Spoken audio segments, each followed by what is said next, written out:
Amen. Good evening, everyone. Come on, Damien. All right. It's good to see everyone's smiling faces, hearing your singing voices.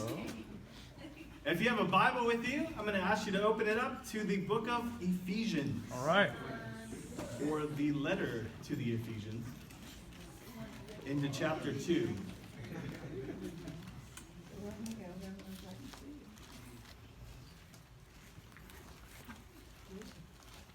I really enjoyed hearing that song before we read the scripture because it talks about our brothers and sisters. It talks about us being part of the family of God. Amen. And even though they can't take us across the river, they're along with us for the voyage and the journey, and we need them. We need Jesus the most, but we need our brothers and sisters. Amen. So here in Ephesians 2, we see how God worked out everything to bring us all together as brothers and sisters and as a family. Down in verse 19, it says, "So then you are no longer foreigners and aliens, but you are fellow citizens with the saints and members of God's household, because you've been built on the foundation of the apostles and prophets, with Christ Jesus himself as the cornerstone." Mm-hmm. Earlier on in the chapter, it talks about how God has taken away the divisions that divide us and keep us separate in this world. Specifically, it talks about ethnic divisions of the Jews and Gentiles. But we know that there are many things that can divide us in this world. And yet, God has a plan to unite us, to bring us together, and to make us one man. And that's what it talks about. And then it says here in verse 19, to us, who are probably, I don't know, someone might be of Jewish descent out there, but I'm willing to guess most of us got some Jewish descent. All right, awesome. Wow. Anybody else? Yeah. See, that's what you get for making assumptions, right? Yeah. Start looking around. The rest of us, though, this speaks directly to us because it talks about bringing us into the household of God. And because of that, we get to be part of God's family. And that's exciting, to be part of God's family, to be brothers and sisters in the family of God. And that's what we're here, why we meet together every Wednesday, every Sunday, and we do this together. We worship God together because we are a family. And we're going to start an exciting series this week. Hopefully it'll be exciting for you as much as it's exciting for me and my wife, called Good Enough Parenting. And just to get an idea of who we have in the audience tonight, how many parents do we have in the audience? Raise your hand if you're a parent. All right? So we got quite a few parents. Raise your hand if you're an aspiring parent. That means one day you hope to be a parent. All right? So we got some aspiring parents out there. And it's okay if you don't have someone that you can fulfill that dream with yet. But you're aspiring. Raise your hand if you interact with children on a pretty regular basis, whether it be being a teacher, a counselor, maybe you're a daycare worker, or even work in children's ministry. All right, we've got a lot. And one more. Raise your hand if you have parents or someone who raised you growing up as a child. All right. So I think that one pretty much covered everybody then. So we've got a good mixture of people tonight, and we're so excited to have all of you here together with us. Amen. I want to introduce who I am and who my wife is if you don't know who we are. My name is Damien Ayala, and this is my wife, Morale Ayala. And we have been married for 8 years. Come on. This past December. We have 3 children. Yes, that's right. I said we have 3 children. That's right. 2 of them are in the world currently, 6 and 4-year-old respectively, Gabriel and Ari. And then we have one that literally, as of today, is a month away from the due date. So right around the corner, we'll have 3 that are actually physically with us outside of the womb, I guess. I want to clarify that we're not gurus when it comes to parenting. We're not parenting experts in any sense of that word. We're not parenting researchers. We're basically two parents who are in the trenches wanting to give our children the best shot that they have. Amen. And that's who we are. And we happened to stumble across this thing called Good Enough Parenting. About 2 years ago, there was a training done in Baltimore by the couple who started the program, John and Karen Louie. You can see their names up there. And we really went there with the intent of getting trained to become better parents. I mean, that was really the main reason we went. We ended up coming out of that becoming facilitators. And we're so excited to bring this to you tonight. The first time that the Roanoke Valley Church has done Good Enough Parenting. So we're excited about that. To give you some background into Good Enough Parenting, like I said, the couple's name that's up there, John and Karen Louie, they were the ones that created this program, along with a companion program called I Choose Us, which has to do with growing a great marriage, a healthy, growing marriage. And we did the I Choose Us program back in the spring. So we've already done that as a church, and now we're doing Good Enough Parenting. And Good Enough Parenting is based on a foundation of biblical principles, but there's also a lot of credible research, scientific research, that has gone into developing this program. So it's really amazing to know that God has already spoken in His Word the principles that we're looking at, and then man has been able to do research and discover that what God said in the first place really does work. And that's an exciting thing. So we're excited about that tonight to bring you Good Enough Parenting. So to get into things tonight, we want to talk a little bit about why parenting matters. And we're going to do that through a little anecdote that I'm going to let my wife share. Come on, Morale. Come on, Morale. So in the book, Karen actually, the book starts off with talking about why parenting matters and reminding us that parents and how much what we do matters in who they become later on. And Karen, the co-author, she tells a story about her son's now, I think, in his 20s. And at the time, he was, I think, 12. And she was doing research about self-esteem. And she sits down and says, I want to ask you some questions. And so she asks him, so tell me, I'm going to ask you questions, tell me the answers, just tell me, honestly what they are. And she says, she asks, if one of your friends told you were stupid, what would you do? And I guess the kid got a little smile, and because she writes all the details. And he's like, I would tell him he's stupid back. And she's like, okay. What if your teacher told you were stupid? And he's like, well, I probably wouldn't say she was stupid, but I would think she was stupid. And then she asks, okay, well, the last question is, what if I said you were stupid? And I guess he looks down and kind of gets sad, and he says, well, at first I'd get mad, but I'd probably believe you. Or I might believe you, I guess is what that I might believe you. And then she talks about the emotions she felt about what an impact her feelings and what she portrays to her child, how it affects his self-esteem. The messages that we give them as children are the messages they will carry for the rest of their lives. I mean, I know even as adults, we have messages that we can link back to, oh, my mom said this, or my dad or this other person said this. And they really, really care what we think of them. So parenting really matters. Yeah. So I might believe what my parents say, but I might not believe what other people say, and it has a great impact. And I do want to clarify, I should have said this right off the get-go, that even though we're talking about parenting, this is really designed not only for the parents out there. That's why I had kind of us give an indication of who we are and where we fall in terms of having children, wanting to have children, working with children, or having been children ourselves. And we've all been children.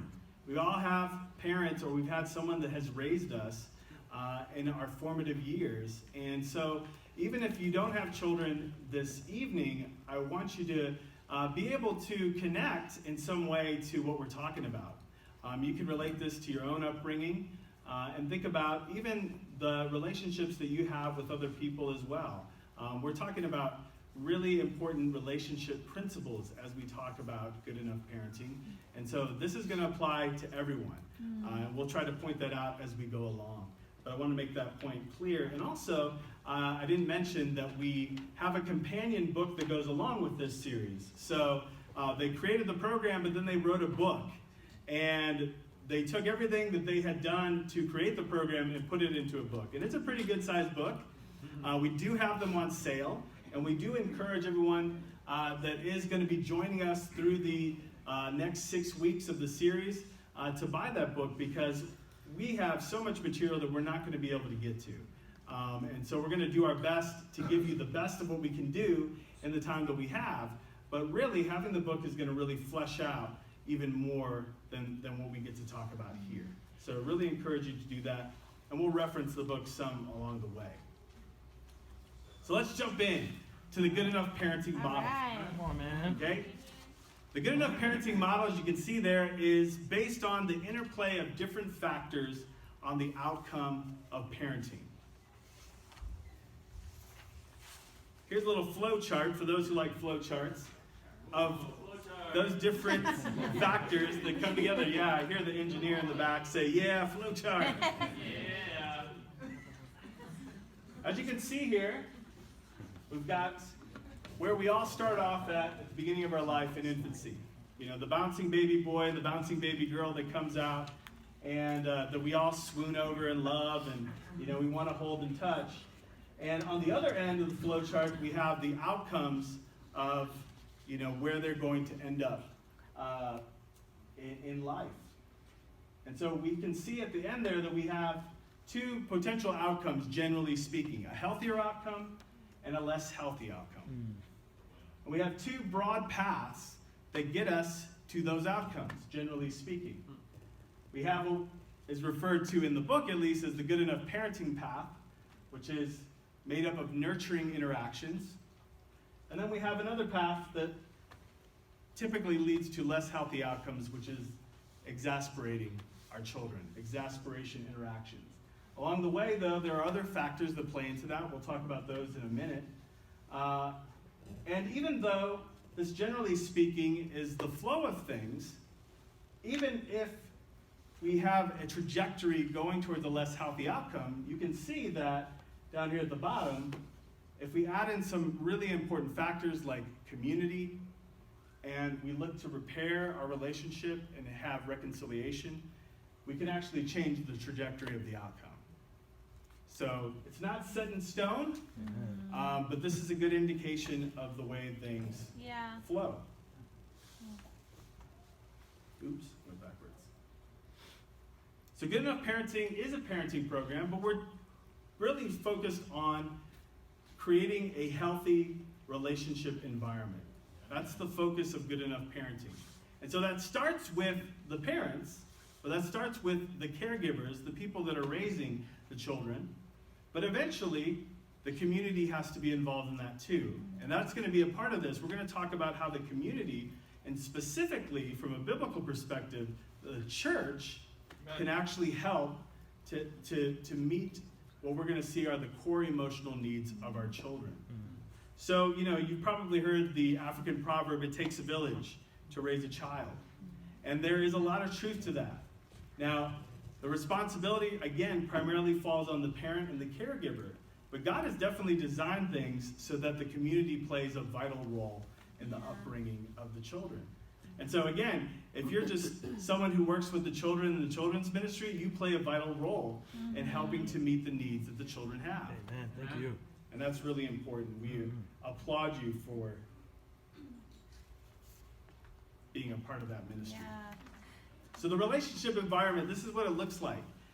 It's an environment that promotes healthy relationships and character building, not one that's primarily based on achievement. And that's really important because we live in a culture in America that's very, very much focused on achievement. Right.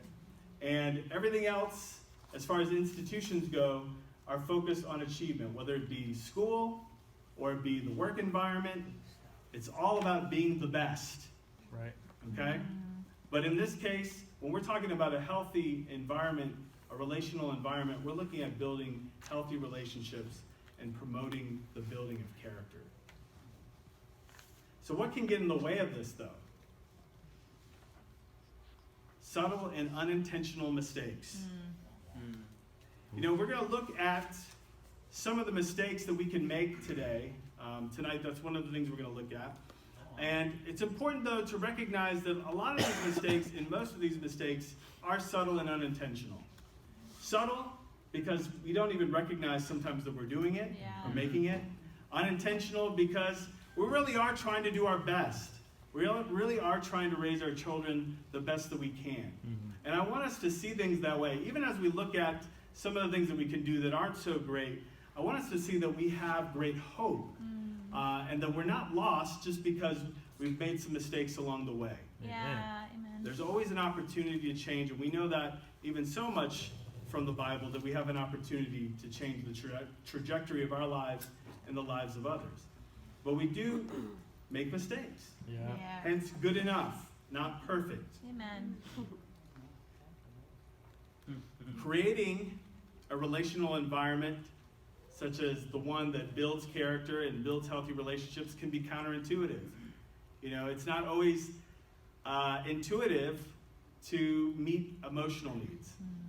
We can think of how to meet physical needs, and that seems pretty intuitive. We know that we need to help our kids survive. And I remember joking about that early on when we had Gabriel, our youngest, when someone would ask, you know, how are things going? And I would say, well, he's still alive. Yeah. So something's going right.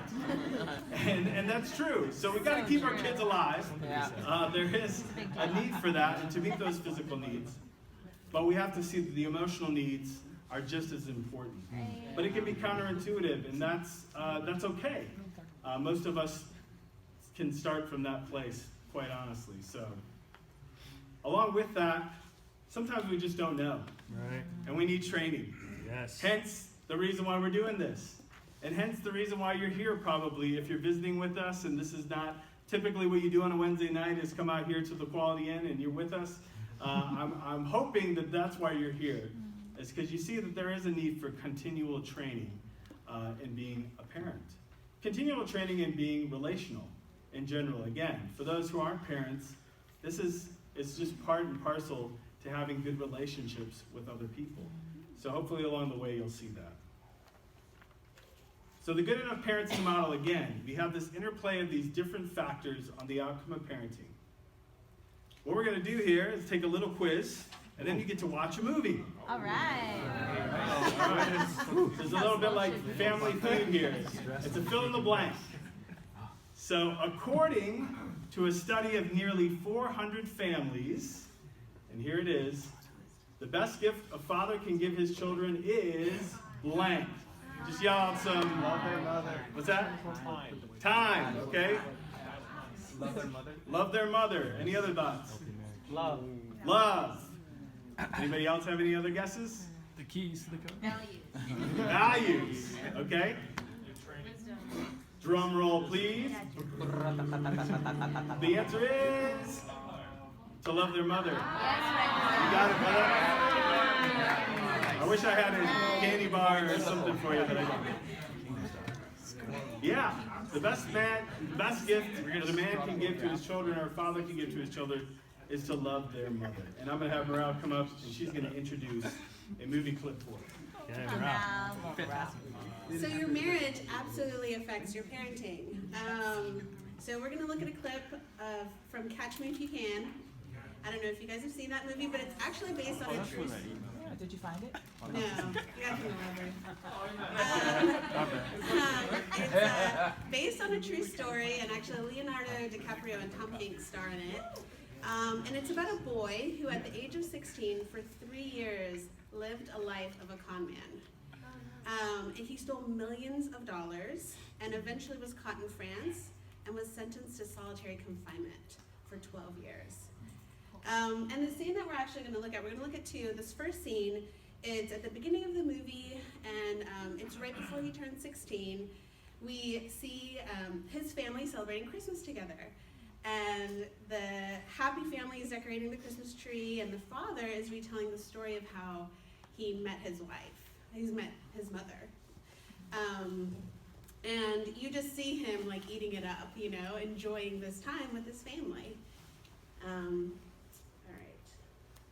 See if I can do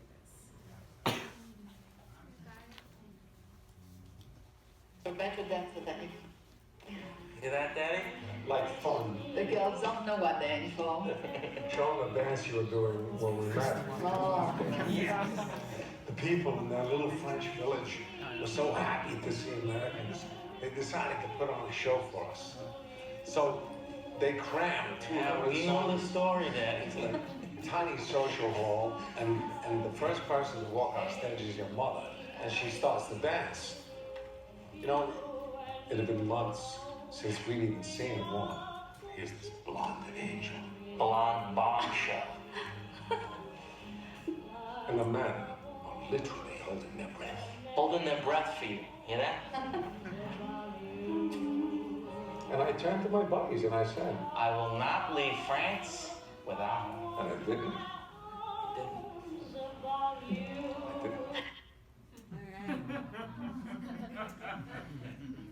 All right, and then now this next clip.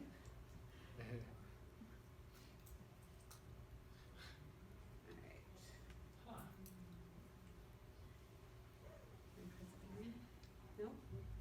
Sorry. All right. Got it.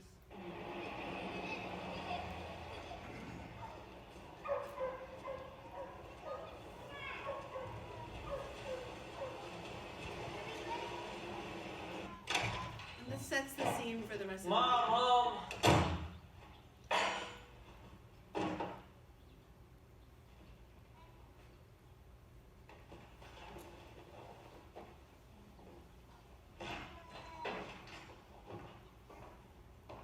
Hey!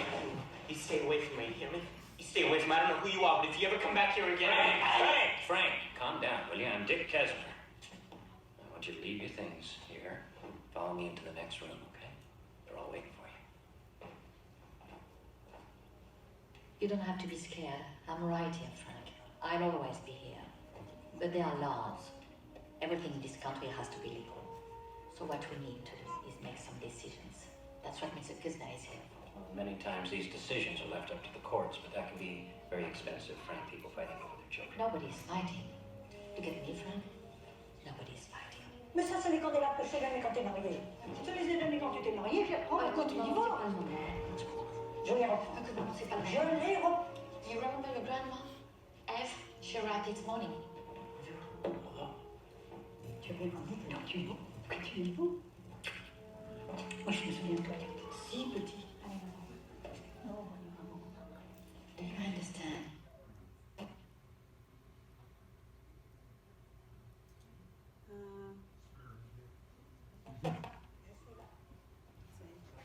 I'll start explaining it if it We're doesn't. gonna see each other. Okay. Please, Frank, don't You don't have to read all of this. Most of it's for your parents. Boring adult business. But this paragraph right here, this is important because it states who you are going to live with after the divorce, whose custody you will be in. And there's a blank space right here. Et le divorce, qu'est-ce qui va Now, prendre I ce want qu'on you to a go dit? in the kitchen, sit at the Qu'est-ce qui table, va prendre ton petit? put a name down. You can take as long as you want, but when you come back into this room, I want to see a name on that line. Frank, just write down my name. This will all be over. It's gonna be okay. Dad, what name? Your mother or your father? Just put the name there. It's as simple as that. And don't look so scared. It's not a test. There's no wrong answer. Attention, please. 242 meeting stops at Tuckahoe from complete with our final destination in Wakefield with a delay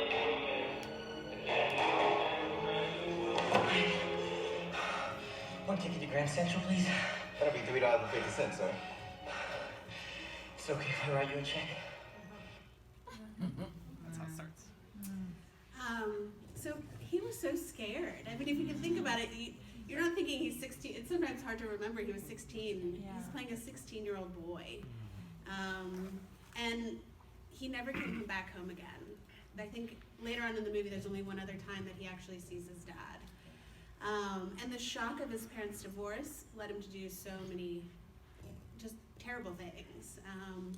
And the crazy thing is, when you first watched, the first time I'd seen the movie, I hadn't realized, but now watching it again in the context of Good Enough Parenting, that it was actually, the reason he did all these things was in the back of his mind hoping, if I make enough money, I can send it to my mom and she won't leave my dad. That was the whole reason that he, I'm not gonna apologize for crying, guys. But that was the whole reason that he went to do all these, he ended up in jail eventually, was because of the breakup of his parents. Why is a good marriage important? It starts with, if you look at the chart, we have the poor marital quality. It can lead to just emotional insecurities in children. Even as an adult, I can remember the fights and the things in my family that led me to be so insecure. The two people that I love the most don't love each other, and how difficult that is.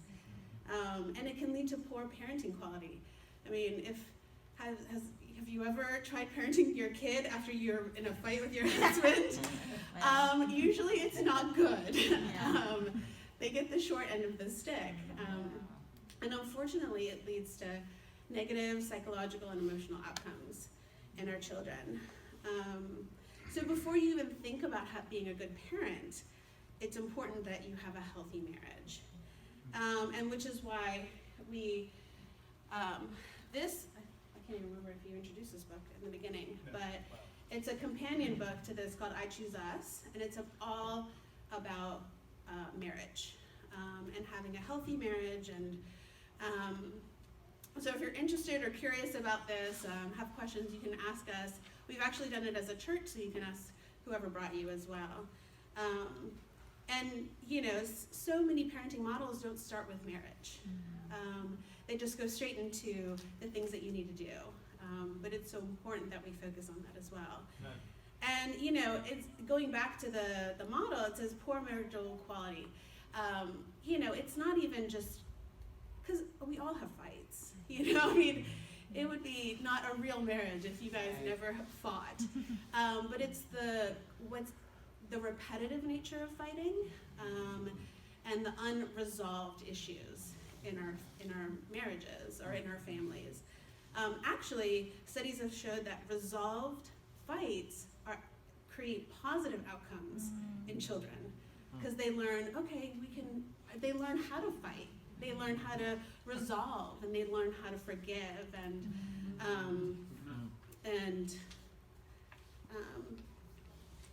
so it's important to think about all these aspects.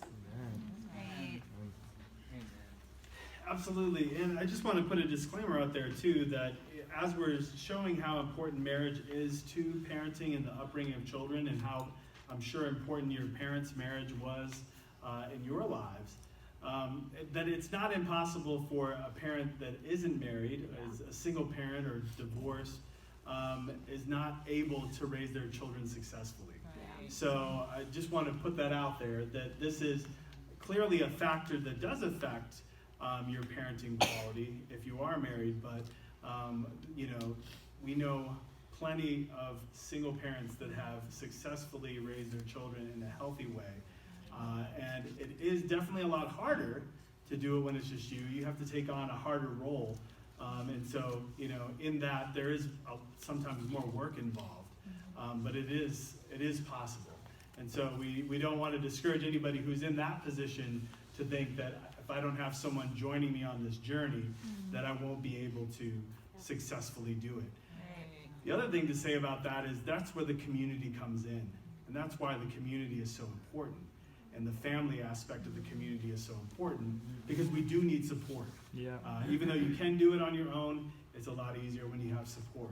And so just wanted to mention that before we move on here.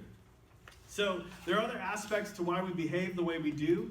The quality of marriage we just saw. And so we're pointing out these things as there's other things other than parenting itself. Temperament is one of the things. and coping styles is an aspect of our temperament. We'll talk about that briefly. Environment, and then the core needs being met is where the parenting comes in. But notice in parentheses, combined with God's grace. Amen. So we need God's grace. Amen. Yes. We really firmly believe that here, that as good enough as we can be, the reason why it's good enough is because God makes up the rest on our behalf if we're faithful to that. Amen. And so here we have, one of those factors is our temperament. And that's basically what we come into the world with, more or less. I mean, temperament can change a little bit, but basically that's how we come into the world. And one aspect of that is how we cope with stress, how we cope with fear. So we have, the typical fight, flight, fright coping styles that the book actually talks about, and one of the suggested readings for this week after this class is to look at that a little bit more in depth. So I'm not going to talk much about that. But our kids come with a temperament, and that's going to affect their outcome in some way. And that's going to also influence our parenting, and we're going to have to be mindful of that. The environment that they're born into. So we have things such as birth order, where they fall in the family, gender, male or female, where they were born. They're born into an urban environment, a rural environment, a suburban environment. That makes a difference. Culture makes a difference. And not just the broader culture, but our family culture. Both of those things. And that's, when we talk about culture, we're not just talking about ethnicity. There's a lot more to culture than that, but that could include in that as well. Our neighborhood that we live in. The type of school that our kids attend. And this is not on there, but I would say the church that we're a part of too, if we're a part of a church, is going to have an environmental influence on our kids. Right. And yet our primary focus for this series is going to be on our parenting. It is going to be on meeting the core emotional needs of our children. So that brings us to Ephesians 6, verse 4. And this is an important scripture for the series. We're going to have some key core scriptures throughout the series, but this is one of them right off the bat. And I'm just going to read the bottom one there because I'm going to guess, although I don't want to make assumptions because I didn't know we had some friends with Jewish descent out there, so that's you don't want to make assumptions, but probably the NIV is typically one of the more popular translations that we read from, so I'm going to read that bottom one there. And it says here in Ephesians 6, verse 4, "Fathers, do not exasperate your children. Instead, bring them up in the training and instruction of the Lord." Notice what's highlighted there is the phrase, bring up.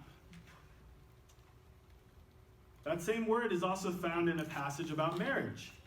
And when I say the same word, obviously in English it's not the same word, but the Greek word that bring up phrase comes from is found in the same passage here in Ephesians 5, verse 29. And it's talking about the husband loving his wife and how he loves his wife in a way, or he should love his wife in a way that he loves his own body. It says here, "For no one ever hated his own flesh, but nourishes it and cherishes it, just as Christ also does the church."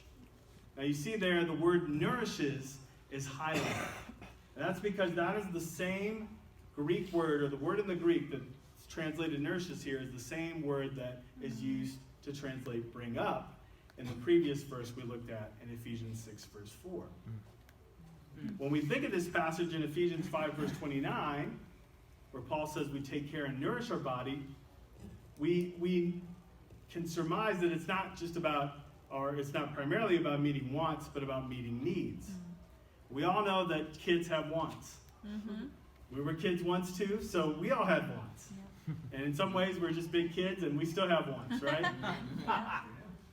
But needs are what really need to be met. And they're not just, again, like we said, our physical needs, although that's a big part of it, but we also have spiritual and emotional needs as well. And I would add to that relational needs and mental needs or cognitive needs. So there's a lot of needs to be met, and what we're going to boil them down to in Good Enough Parenting is the core emotional needs. Now these core emotional needs don't change because we're older now. We still have these core emotional needs. So again, if you don't have children, don't tune out, because you can still meet these core emotional needs in your relationships with others, and you still need those core emotional needs met in your life. Yeah, come on. So the message of Ephesians 6 verse 4 is we don't want to exasperate, we want to meet needs. So let's jump into briefly here what the core emotional needs are. This is all introductory material for what's going to come ahead. We use a metaphor here, an illustration, to explain what core emotional needs are. As you can see here, we've got this nice little plant that's starting to grow, and there are needs that this plant has. It has the need for air, for sunlight, for water, and for nutrients from the soil. And it's a great illustration of what core emotional needs are, because the plant needs each and every one of these things. If one of these needs is missing, it's going to affect the growth of the plant. Now, when they're all there, when the plant is getting the sunlight, the air, the water, and the nutrients, it has healthy growth. Its well-being increases. However, if we took one of those elements away, say sunlight, well, the well-being of that plant is going to significantly decrease. And so it needs all of these elements, and in the same way, we need all of the core emotional needs we're going to be talking about. So we might, as we listen to these, gravitate to a certain core emotional need naturally, as parents and as people. We think, well, we're pretty good in that area. And that's good, because we all have strengths. But we have to recognize that all the areas that we're going to talk about are necessary for the upbringing and for the nourishment of our children. The other part about this, too, is that one of these can't replace any of the others. So you can't increase sunlight because you're out of water. That's just not going to work for the plant. And I'm not a botanist. I don't see Kevin Bamber here tonight. He might be over in Kids Kingdom. He's the soil scientist. That's not me. Oh, there you go. See? Good illustration. So he's doing his job for the plant. But I do know enough to know that you can't replace any of these with the other and expect a good outcome. Yeah, good point. Okay, and that's the same with the core emotional needs. So you can't have so much of one thing that it's going to replace the other ones not being met, or one of the others not being met. They all need to be met. And for the most part, this is a universal concept. So the research that we find in the Good Enough Parenting book, that's noted in the Good Enough Parenting book, talks about that these core emotional needs that we're about to look at are universal. They cross culture for the most part. And so that's really important to note too, that this is not based on Western culture or any particular culture. In fact, the couple that have created this, I didn't mention, the Louis actually lead a church in Singapore, which is a very different culture than our culture here. There are some similarities, but there's a lot of differences too. And so there is cross-cultural universality to these core emotional needs.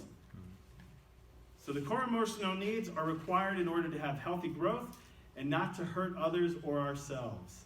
That's really important. So what are the core emotional needs? We call them the 4+1. The 4+1. There are 4 core emotional needs that have been researched extensively. Psychology research and sociology research that's been done to support the first 4 that we're going to look at. And then the +1 is added because the Bible supports the need for this last one. That's the +1. So here we go. So 4+1. We have connection and acceptance. And I'm going to run through these. I'm not going to explain these because that's what we're going to do over the next 5 weeks. We have healthy autonomy and performance. You can see some cool pictures. You might get an idea what they are just looking at the pictures. Reasonable limits. Checking the watch there. But you might be doing that with me right now. Hopefully not. Realistic expectations. You're doing great. And then the +1 is the spiritual values and community. All right? So those are the core emotional needs that we're going to be focusing on over the next several weeks.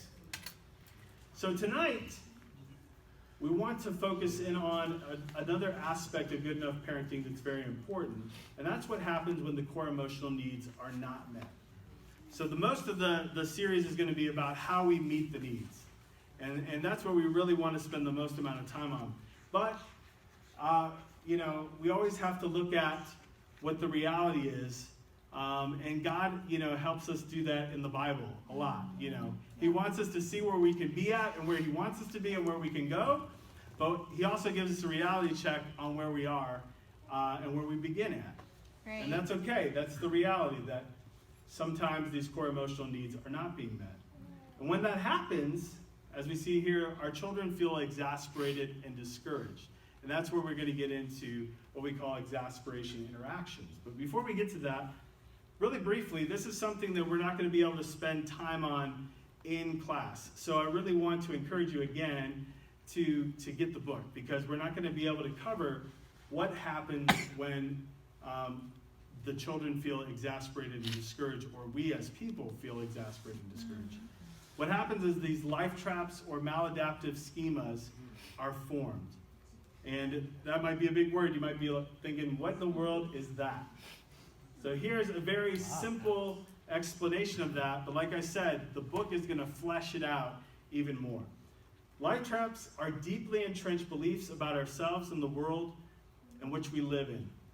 And basically, those deeply entrenched beliefs are broad themes made up of memories, emotions, and cognitions. So it's not just thoughts, but it's made up of memories, and there's an emotional response when we develop these schemas. Okay? So it's basically affects the way that we look at ourselves, we look at others, and we look at the world. It's almost a lens that we develop as children to look at through. And it's primarily based on our interactions with significant adults in our lives. First of all, being those who raise us, but then that can also include later on in life teachers and other significant adults. Typically, those life traps get formed by the age of 10, although traumatic experiences can cause them to be formed later on in life, even into adolescence and early adulthood. So they're not necessarily fixed by 10, but that's a significant age marker. And the research reveals that these schemas underlie a lot of the mental health problems that we see in our children. And you can see there the different examples of that. We don't go through in here, obviously all the schemas that get formed. That is talked about extensively in the book. And as we go along and we give some suggested readings, we will encourage you to read about that. But that's not vital necessarily for our purposes in class, because we're going to be focusing again on how we nourish and nurture. But it is important to recognize that when we don't meet the core emotional needs, we do contribute to the formation of these schemas. And these schemas fall into these 4 broad domains. So we're not going to talk extensively about that, but you can see it's basically the opposite. These schema domains are the opposite of the emotional need that needs to be met. So again, Ephesians 6 verse 4, the key is to not exasperate, but to bring them up, to nourish and to nurture. So we have different types of interactions that make up nurturing interactions versus exasperation interactions. The nurturing interactions, again, we're going to spend a lot of time over the next 6 weeks talking about. But tonight, we're going to look at the exasperation interactions, because we want to leave you with something practical to go away with and think about. Here's another great flow chart. This one I like more than the other one, personally. But it shows you that we have the parents on the left side, and they have the core emotional needs in front of them that they have to meet, or that they are needing to meet in their children. And so you see here that in this flow chart, to meet those needs, the nurturing interactions tend to be the interactions that these parents are engaging in. Now notice that, I don't know if you can see it very well, but the smaller box says exasperation interactions in it. So the smaller box is still present. Again, we still make mistakes. We still fall short at times. But the healthier outcomes comes when there are more nurturing interactions than exasperation interactions. So the norm is to be nurturing, but occasionally we exasperate. However, we can have that flipped.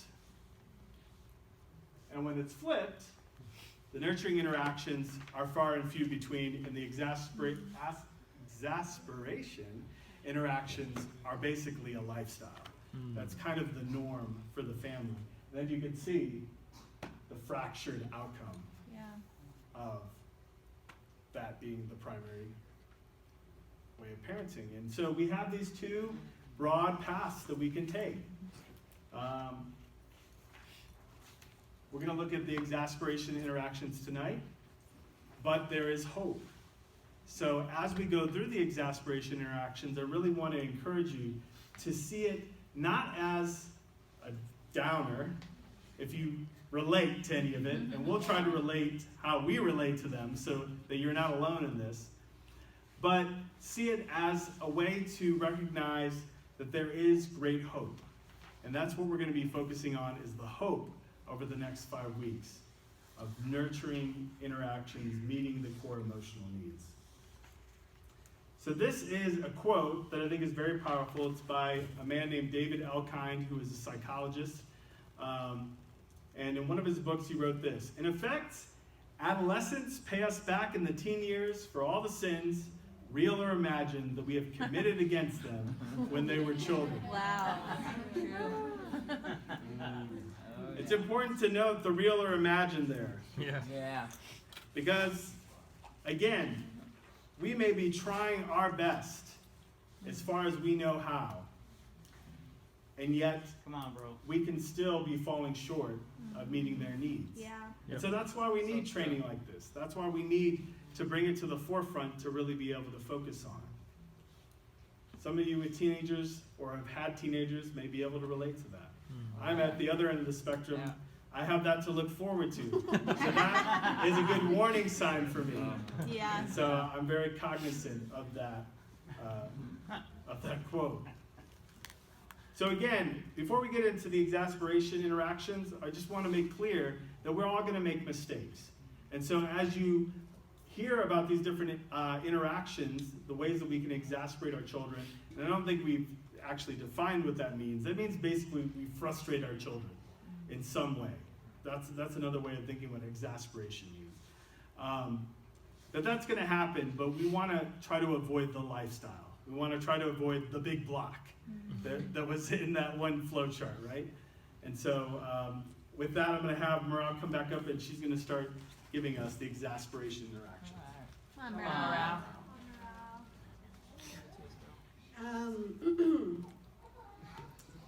So the first one is belittling. And basically, it's when parents make fun of their children, call them names, make derogatory remarks, disparage their looks, humiliate them, just make them feel belittled. And, when there's actually a research that was done, which when I read this, I was like, wow, this is intense. It was in 2006, they did research and they highlighted that demeaning and belittling words contribute more to children's dysfunction than harsh physical punishment. So basically when kids grow up, when they look back, that the things that pain them the most is the harsh words that were spoken to them than the spanks they received or whatever physical punishment that they received. So it's intense, the way that our words can affect, we know that. The words can affect other people. And I'm just going to go through a couple of quick examples. The first one, it says, I guess you're the only one in the family who is not academically minded. The last one says, you have the table manners of a pig. And, when I read that, I actually laughed more so out of embarrassment, because I've definitely said things like this to my children before. You are acting like a dog, stop it. And, as I read through these, I can definitely hear myself saying these things to my children. To sons, big boys don't cry. Stop acting like a girl. Actually, just the other day, I heard a little boy say that. Boys don't cry. And I said, actually, boys do cry, and it's okay to cry. And now, it's not okay to have a tantrum, but, it's okay. Let's see you cry like a baby. Take it like a man. I'm sure these are all things we've heard before. to daughters. We were expecting a boy, not a girl. I definitely heard that one. Too bad you look like your dad instead of your mom. And you know, this last one I wouldn't necessarily say to my kids as children because they're little, but I'm like, I can hear if you don't improve, you know, whatever your looks or the way what you wear or your hair, you'll never get a boyfriend. Which I'm like, I can hear it. I can hear these things being said. The second one is perfectionistic and conditional. Children will be exasperated by their parents when they feel they will never measure up to their parents' perfectionistic ideal, and or when they feel their parents' love is conditional. And this is definitely an area that I have seen with my kids, that I can be conditional. You make me angry, it takes me a whole day to cool off. You know, my boy will come to one of my sons will come up to me like, "Are you still mad, Mama?" I'm like, "Oh, I'm sorry." You know, and it breaks your heart because they feel the conditionality of your love. Some examples, you know, you think you feel bad. How do you think I feel? I have no tolerance for when you focus on your feelings. It makes you look weak. The problem with you is that you are too easily satisfied. Some other ones. Do you have any idea how much we've sacrificed for you? And bringing it, you know, back to themselves. Stop wasting time going out with your friends. Get serious with your tennis. And be productive. I think tennis is really big around here. Football, get serious with your homework. Yeah. And the last one that I'm going to talk about right now is controlling. Parents who exasperate their children in this way are generally negative and fearful, hence their need to control. They may be driven by the enmeshment life trap, which you can read in the book, in which case they will not permit their children to feel differently from them, but rather dictate how they should feel and think. Some examples are, you know, if you do it like that, you'll never succeed, let me show you. Like, how many times have, when they're trying to do something and it's taking them too long, like, let me take that puzzle piece and do it for you. This is how you do it. It's upside down. Don't you understand the edges are straight, you know? We hear you. Yeah. Son, you come from 3 generations of doctors and you're not going to be the one to ruin the lineage. You need to be loyal. Stop thinking and feeling differently. Do as I say. I think we can just skip those and go on to the punitive one. Great, Mariah. Good job. The fourth one we have here is what's called punitive. And I guess it's appropriate that the dad comes back up and speaks on being punitive, because I definitely know that I have struggled with this and have done this, and I know dads that have done this as well. So, but when you're punitive, you know that parents are exasperating when their children feel they are punished for everything they do wrong, or repeatedly made to feel guilty for past mistakes. When they exasperate their children in this way, they show very little grace, and it's likely that they grew up in the same kind of environment. There's a saying, hurt people, and that's a tendency here when we look at the punitive exasperation interaction. Do you really think one apology will be good enough? You deserve to be punished.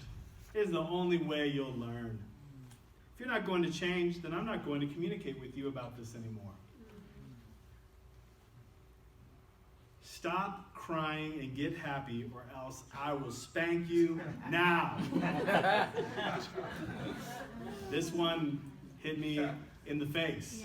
I haven't said those exact words, but you know, when you've given one consequence or punishment, and then you're just pouring on punishment upon punishment because they're reacting in a way that you don't like, or that I don't like. I'll just speak for myself. If you are going to be quiet and sad, then go to your room and forget about having dinner together. Come out when you're happy. Again, another one that I've definitely done is sending them to their room to deal with their emotions. when they're, feeling something, they're a little bit out of sorts, and instead of having to deal with it, because it's not convenient for me, you're going to get punished by going to your room, and we'll talk about it when you're ready to be calm, which is not always inappropriate, but in the sense here is kind of, I want you to get out of my hair right now, not ready to deal with it. Emotionally depriving and inhibiting.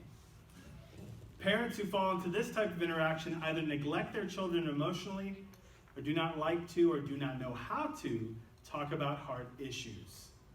So this kind of, the last thing I said kind of flows into this one. Some of the things you say, I won't read all these, but if you're going to talk about your feelings, then just go to your mom. Father saying that to his children. As you can see, you get the British influence in there, mom. You just go talk to your mom.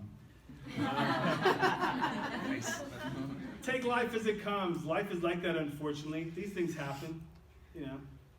Don't feel that, upset about things. I like this one, the one in the middle there. Why are you so excited? Calm down.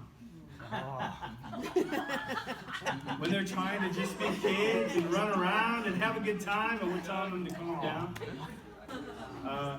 And this one's classic. What did you do wrong first? Admit that before anything. Otherwise, let's not talk about your feelings.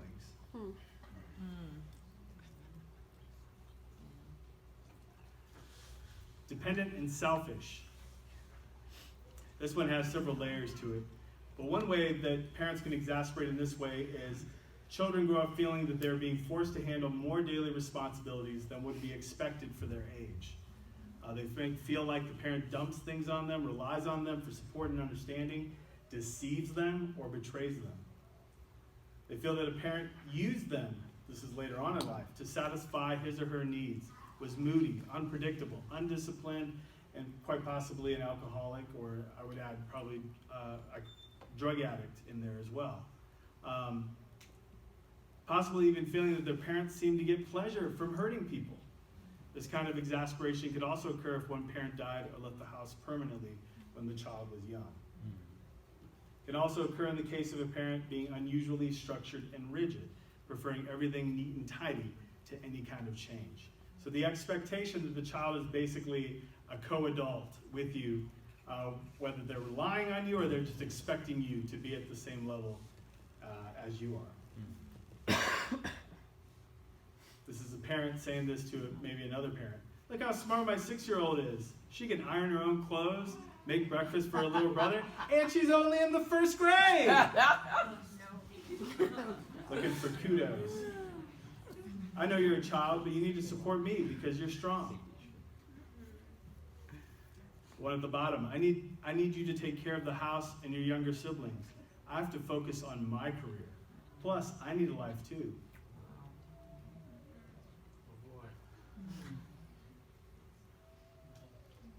The overprotective interaction.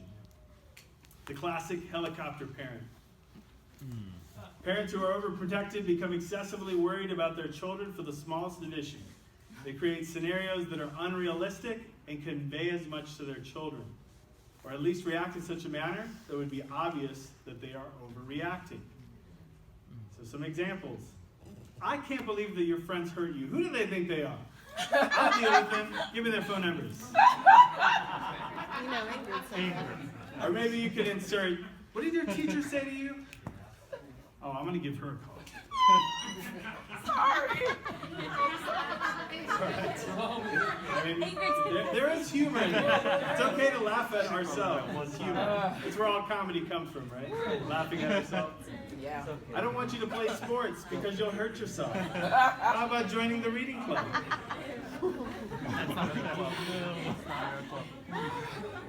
One more here, the one at the top. I can't believe that they let that boy with a cough stay at daycare. Now you're going to get sick. Rest at home tomorrow and I'll speak to them. Or maybe we'll just change daycares. Anyone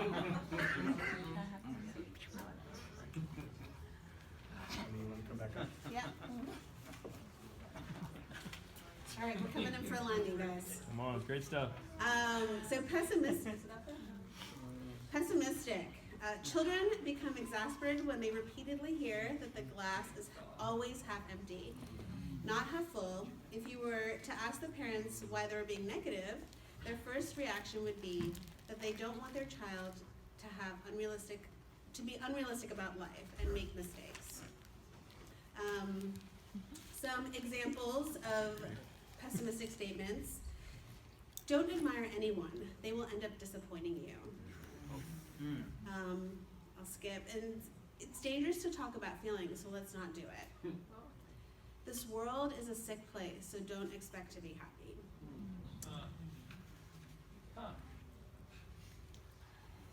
I don't know why you were excited about entering the contest. What's the point? And the last one, why trust anyone? No one can be trusted. I grew up in a family that you only trust your family.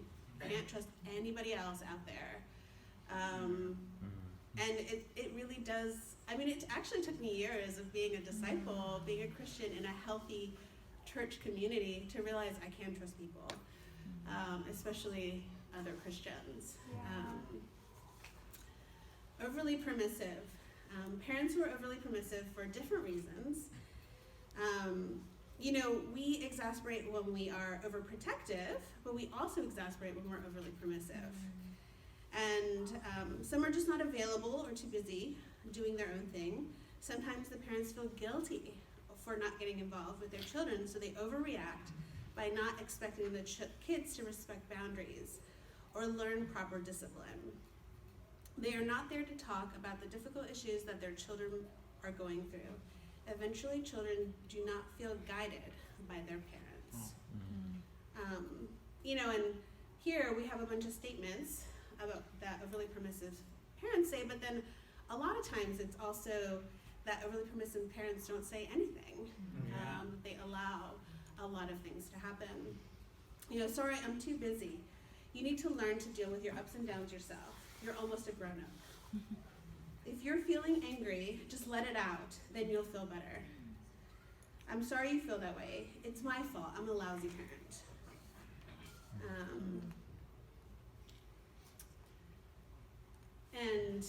Sorry, I'll skip to the second one. Sorry you feel sad. Want to watch TV? There's something really fun on now. Basically complete avoidance of the problem.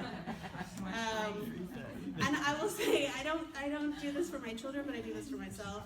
Have some ice cream. It always makes you feel better. I definitely, chocolate is probably the thing. Children whose parents are over permissive feel that their parents were just not there for them or just didn't care. And we have a final movie moment. And it's actually from a movie called The Prize Winner of Defiance, Ohio. And it's also based on a true story. And it's about this mom who has 10 children, and her husband is an alcoholic, and he basically uses all of their income on alcohol, and she has to figure out different ways to make ends meet with her family. This is what we want to aspire to be. Yes, honey? Daisy must have diaper and I tried to change him. Oh, show me. Oh, Barbie. Oh, the trick is to hold the baby's legs up while you take the diaper off. I got it all right here. I know you did, sweetheart. I know. Okay, now, here you go. Follow me, all right? Don't touch anything. Come on, Betsy, you too. Let's wash your hands. Yeah. Come on, come on. Come on, everybody. Come on.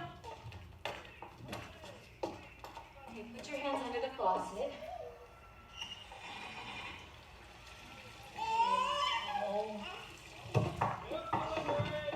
Just a minute, I'll be right there. Come on, Mrs. Ryan, I got deliveries to make. Just a minute, please.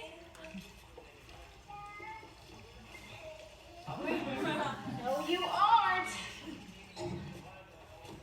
I'm on my way. Hey, girls, stay in the kitchen till I can clean this up.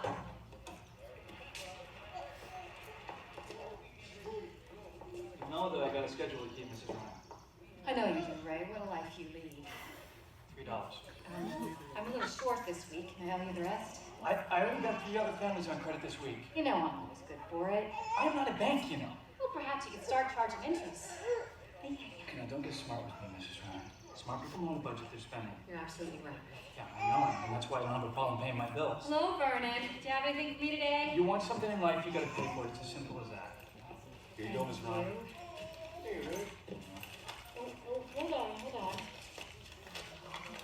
Oh! How do you like that? I won $2 in the poetry contest with the Toledo Blade. There you go.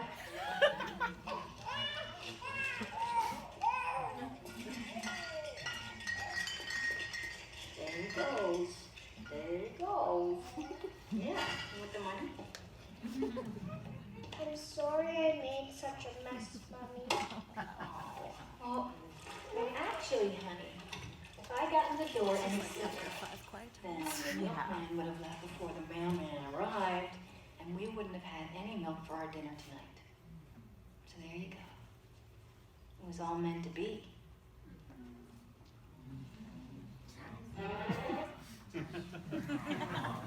There you go. It was all meant to be. What a great example. And of course, it's a Hollywood example. So it is perfection. But it is an ideal to work towards. You know, you could, as I was listening to it, I was thinking, what were the potential moments that she could have exasperated her children? You know, from the beginning to the end there. Almost any one of these that we just talked about could have been used by this mom. But instead she was able to stay cool, calm, and collected, and actually turned it into a nurturing moment rather than an exasperating moment. And that's what really good enough parenting is all about. Again, we might not be the perfect example of that when we're doing this, but this is what we're striving for, is that we have these moments of frustration and stress that we're feeling, that we're able to still be able to nurture. And even in the moments when we're not feeling stressed, that we're really focused on nurturing. So this is what we have, again, to look forward to over the next 5 weeks. We're going to look at each one of these core emotional needs, and specifically how we can nourish and nurture to meet those needs. Again, we all have these needs. So even though we're primarily talking to parents about meeting their children's needs, again, each one of us has every one of these needs that's up there still. And I don't know if, as you were listening to the different interactions, thinking about how even as adults, we can interact with each other in these ways. And we can make a choice whether to be encouraging, nurturing with one another, loving towards one another, or we can choose the other route and exasperate even each other in our adult relationships. So we're really going to focus on building up these core emotional needs, and that's going to be an exciting time to do that. So that wraps up the first session of the series. And so I want to encourage you again. Awesome. Thank you.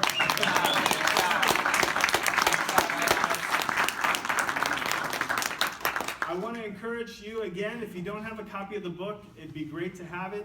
We definitely want to encourage those who are joining us for the series that have children, definitely to get the book for the maximum impact. But anyone can purchase it.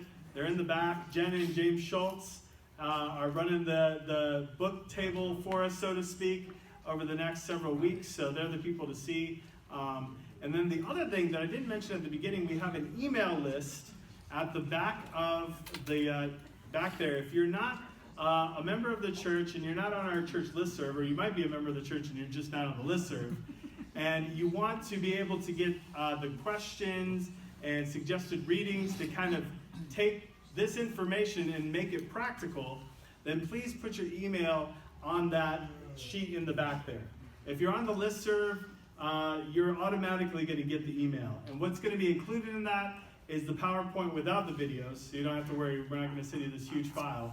It's going to be just the PowerPoint with just the slides, and then we'll actually have, again, some follow-up questions to make this practical, what we talked about, and then some suggested readings in the book, which also includes a devotional, a daily devotional that you can do that's focused on the patriarchs in Genesis, and kind of their family relationships and how you can see generationally both nurturing and exasperation happening. So really want to encourage you to do that. We are filming these as well, So at some point, they'll get thrown up somewhere, and we'll let you know where that is. But thanks again so much for being here tonight, and I guess you can break up briefly into family groups. Yeah, we'll get our kids at 8:25. So. Okay, so 8:25, so about 5 minutes. Go ahead and get your children.